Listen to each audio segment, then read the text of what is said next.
প্রিয় দশম শ্রেণীর শিক্ষার্থী বন্ধুরা, তোমরা যারা 2025 সালে মাধ্যমিক ফাইনাল পরীক্ষা দেবে, তোমাদের জন্য আজকের এই জীবন বিজ্ঞানের 5 মার্কসের লাস্ট মিনিট সম্পূর্ণ সাজেশনটি মোস্ট ইম্পর্টেন্ট। দেখো, তোমাদের সামনে আমরা আজকে যে প্রশ্নগুলো রেখেছি, কেবলমাত্র তোমরা যদি এই প্রশ্নগুলো অভ্যাস করো, তোমাদের এখান থেকেই টেস্ট এবং ফাইনাল পরীক্ষাতে হুবহু কমন পেয়ে যাবে। এর বাইরে থেকে তোমাদের একটি প্রশ্ন অভ্যাস করতে হবে না। তো দেখে নাও, প্রথম অধ্যায় জীবজগতে নিয়ন্ত্রণ ও সমন্বয় ও দ্বিতীয় অধ্যায় জীবনের প্রবাহমানতা থেকে, এই দুটি অধ্যায় থেকে তোমাদের দুটি প্রশ্ন এসে থাকে চিত্র থেকে।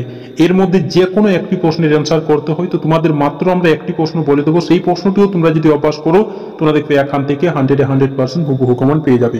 দেখে নাও, প্রশ্ন নম্বর 4-এর 1, এখান থেকে তোমাদের দুটি প্রশ্ন এসে থাকে, যে কোনো একটি প্রশ্নের অ্যান্সার করতে হয়। তো এই প্রশ্নগুলো তোমরা কেবলমাত্র যদি অভ্যাস করো, তোমরা দেখবে এখান থেকে 100% হুবহু কমন পেয়ে যাবে। তো দেখে নাও 1 নম্বর দাগের প্রশ্নটি। একটি প্রতিবর্ত চাপের চিত্র এঁকে নিম্নলিখিত অংশগুলি চিহ্নিত করো। স্নায়ু কেন্দ্র, গ্রাহক, সংজ্ঞাবাহ স্নায়ু, চেষ্টীয় স্নায়ু। তো দেখো, এই যে প্রশ্নটি, এই প্রশ্নটি 100% কমনযোগ্য প্রশ্ন। তোমাদের সকলকেই বলবো, কেবলমাত্র তোমরা যদি এই প্রশ্নটি অভ্যাস করো, তোমরা দেখবে এখান থেকেই 100% হুবহু কমন পেয়ে যাবে। তারপরে দেখে নাও 2 দাগের প্রশ্নটি। মানুষের অক্ষিগোলকের লম্বচ্ছেদের একটি পরিষ্কার চিত্র অঙ্কন করে নিম্নলিখিত অংশগুলি চিহ্নিত করো। কর্নিয়া, ল্যান্স, আইরিস বা কনিনিকা, স্ক্লেরা, রেটিনা, অন্ধবিন্দু, ত্রারোদ্য, পিতবিন্দু, ভেটিয়াস, হিউমর, অপটিকা। তো দেখো, এই প্রশ্নটি কিন্তু ততটা গুরুত্বপূর্ণ নয়, তাও তোমরা একটু দেখে নিতে পারো। তারপরে দেখে নাও 3 দাগের প্রশ্নটি। এই প্রশ্নটিও কিন্তু 100% কমনযোগ্য রয়েছে। একটি প্রাণী কোষের মাইটোসিস কোষ বিভাজনে মেটাফেজ দশার বিজ্ঞানসম্মত চিত্র অঙ্কন করো এবং নিম্নলিখিত অংশগুলি চিহ্নিত করো। ক্রোমাটিড, সেন্টোমিয়ার, মেরু অঞ্চল, বেমুতন্তু। তো দেখো, এই প্রশ্নটিও কিন্তু 100% কমনযোগ্য প্রশ্ন, মোস্ট ইম্পর্টেন্ট। আরেকটি দেখো প্রশ্ন রয়েছে, প্রাণী কোষ বা উদ্ভিদ কোষের মাইটোসিস কোষ বিভাজনের এনাফেজ দশার পরিচ্ছন্ন চিত্র অঙ্কন করে নিম্নলিখিত অংশগুলি চিহ্নিত করো। মেরু অঞ্চল, বেমুতন্তু, ক্রোমাটিড, সেন্টোমিয়ার। তো দেখো, কেবলমাত্র তোমরা এই প্রশ্নগুলো অভ্যাস করবে, তোমরা দেখবে এখান থেকেই হুবহু কমন পেয়ে যাবে। এর বাইরে থেকে তোমাদের অন্য কোনো প্রশ্ন অভ্যাস করার প্রয়োজন পড়বে না। তারপরে দেখে নাও দ্বিতীয় অধ্যায় জীবনের প্রবাহমানতা থেকে তোমাদের প্রশ্ন নম্বর 4-এর 2 দাগের প্রশ্নগুলো কিন্তু এখান থেকে এসে থাকে। তো কেবলমাত্র তোমরা এই প্রশ্নগুলো অভ্যাস করবে, তোমরা দেখবে এখান থেকে 100% হুবহু কমন পেয়ে যাবে।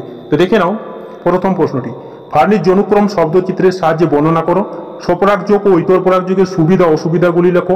মাইক্রো প্রপাগেশন পদ্ধতির সুবিধাগুলি লেখো। তো দেখো, এই প্রশ্নটি কিন্তু ভীষণভাবে গুরুত্বপূর্ণ, মোস্ট ইম্পর্টেন্ট। তোমাদের সকলকেই বলবো, এই প্রশ্নটি কিন্তু তোমরা খুব সুন্দরভাবে অভ্যাস করবে। 2 দাগে দেখো, নিম্নলিখিত বৈশিষ্ট্যের উপর ভিত্তি করে মাইটোসিস ও মিওসিসের পার্থক্য লেখো। দেখো, এখানে এই ডাটাগুলো দেওয়া হয়েছে, এই ডাটার ভিত্তিতে কিন্তু পার্থক্যটি লিখতে হবে। এই প্রশ্নটি কিন্তু ভীষণভাবে গুরুত্বপূর্ণ। তারপরে দেখো, মাইটোসিস কোষ বিভাজনের সম্পর্কিত নিচের ঘটনাগুলি ব্যাখ্যা করো।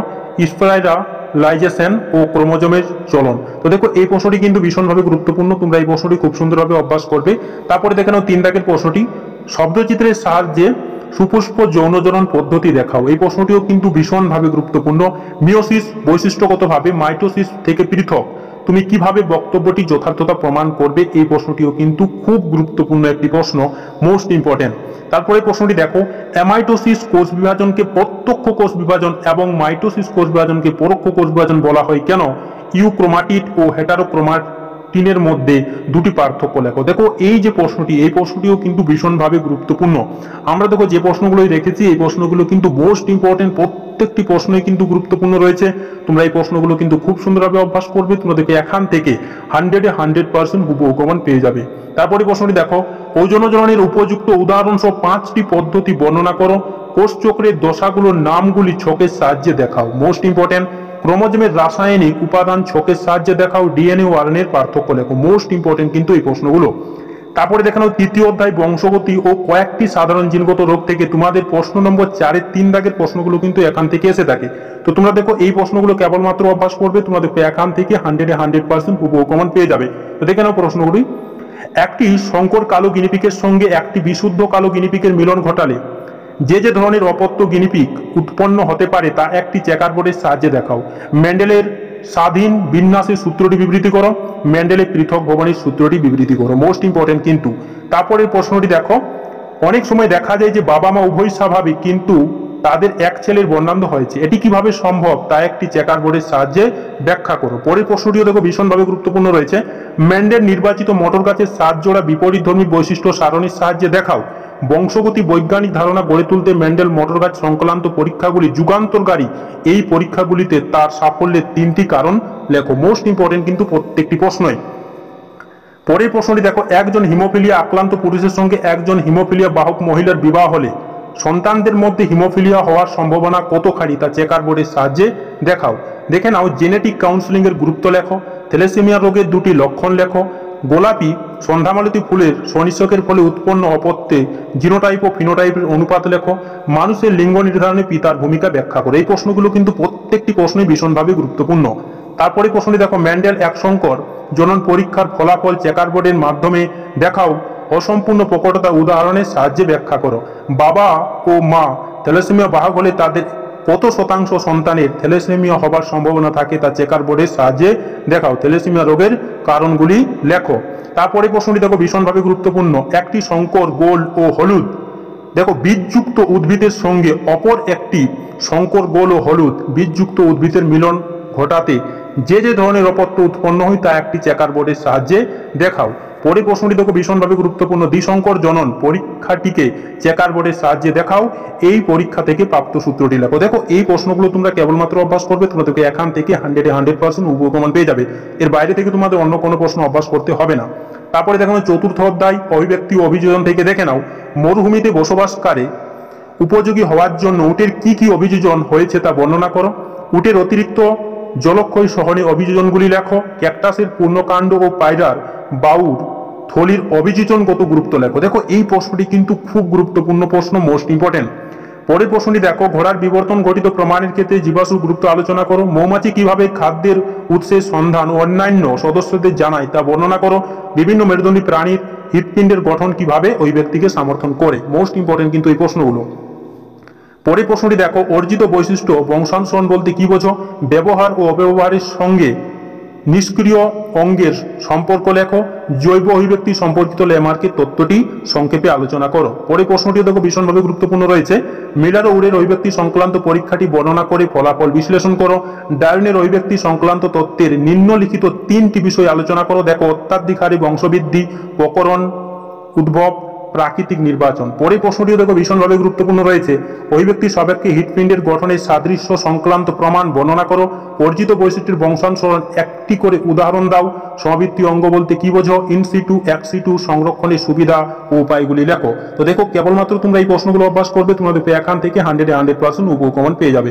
তারপরে দেখে নাও, পঞ্চম অধ্যায় পরিবেশ ও তার সম্পদ এবং তাদের সংরক্ষণ। দেখো, এখানে প্রশ্ন নম্বর 4-5 ও 4-6 দাগের প্রশ্নগুলো কিন্তু এখান থেকে এসে থাকে। তো দেখে নাও, কেবলমাত্র তোমরা এই প্রশ্নগুলো অভ্যাস করবে, তোমরা দেখবে এখান থেকে 100% উপকমন পেয়ে যাবে। তো দেখে নাও, মানুষের ক্রিয়াকলাপের সঙ্গে নাইট্রোজেন চক্র ব্যাহত হওয়ার সম্পর্ক স্থাপন করো এবং এর প্রভাবগুলির তালিকা তৈরি করো। নাইট্রোজেন স্থিতিকরণ ও অ্যামাইনোফিকেশন বলতে কি বোঝো। পরের প্রশ্নটি দেখো, পরিবেশে নাইট্রোজেন মুক্ত আবদ্ধকরণে ব্যাকটেরিয়া ভূমিকা লেখো।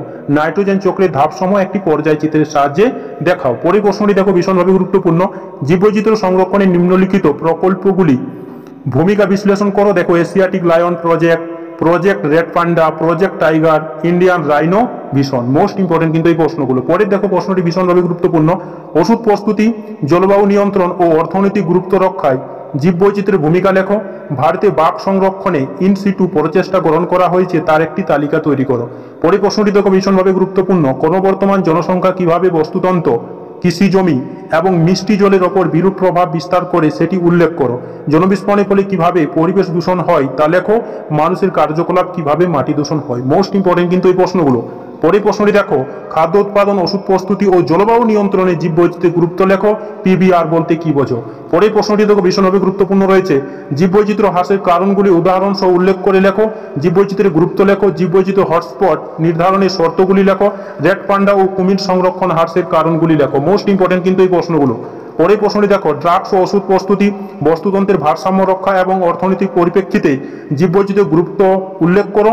পিবিআর কিভাবে কোনো অঞ্চলে জীববৈচিত্র্য সংরক্ষণে সদর্থক প্রভাব ফেলতে পারে। মোস্ট ইম্পর্টেন্ট কিন্তু এই প্রশ্নগুলো। পরে প্রশ্নটি দেখো, শব্দ দূষণের কারণগুলি আলোচনা করো। বায়ু দূষণ, অ্যাসিড, বৃষ্টির দুটি ক্ষতিকারক প্রভাব লেখো। তারপরে প্রশ্নটি দেখো, অভয়ারণ্য ও জাতীয় উদ্যান ও সংরক্ষিত বনের একটি করে বৈশিষ্ট্য, একটি করে উদাহরণ লেখো। জীববৈচিত্র্য সংরক্ষণে JFM এর ভূমিকা লেখো। বাঘের সংখ্যা হ্রাসের কারণগুলি লেখো। মোস্ট ইম্পর্টেন্ট কিন্তু এই প্রশ্নগুলো। শিম্পাঞ্জিরা কিভাবে খাবারের জন্য উইপোকা সংগ্রহ করে থাকে এবং মৌমাছিরা নৃত্যের মাধ্যমে কিভাবে খাদ্যের উৎসের সন্ধান দেয়। মোস্ট ইম্পর্টেন্ট কিন্তু এই প্রশ্নগুলো। পরের প্রশ্নটি দেখো, প্রাকৃতিক নাইট্রোজেন আবদ্ধকরণ কিভাবে ঘটে। সুন্দরবনে যে কোনো দুটি পরিবেশগত সমস্যা উল্লেখ করো। এই প্রশ্নগুলো কিন্তু প্রত্যেকটি প্রশ্নই ভীষণভাবে গুরুত্বপূর্ণ। তারপরে প্রশ্নটি দেখো, জীববৈচিত্র্য সংরক্ষণে PBR এর ভূমিকা লেখো। বাসস্থান সংকোচন এবং চোরাশিকার ব্যতীত বাঘ, গন্ডার ও কুমিরের বিপন্ন তার অপর একটি করে কারণ ব্যাখ্যা করো। দেখো এই প্রশ্নগুলো ভীষণভাবে গুরুত্বপূর্ণ। তোমরা এই প্রশ্নগুলো খুব সুন্দরভাবে অভ্যাস করবে। তোমাদের এখান থেকেই 100% হুবহু কমন পেয়ে যাবে। এর বাইরে থেকে তোমাদের অন্য কোনো প্রশ্ন অভ্যাস করতে হবে না। ভিডিওটি যদি তোমাদের ভালো লেগে থাকে তাহলে চ্যানেলটাকে নিশ্চয়ই সাবস্ক্রাইব করে দেবে এবং লাইক করতে নিশ্চয়ই ভুলবে না। ধন্যবাদ।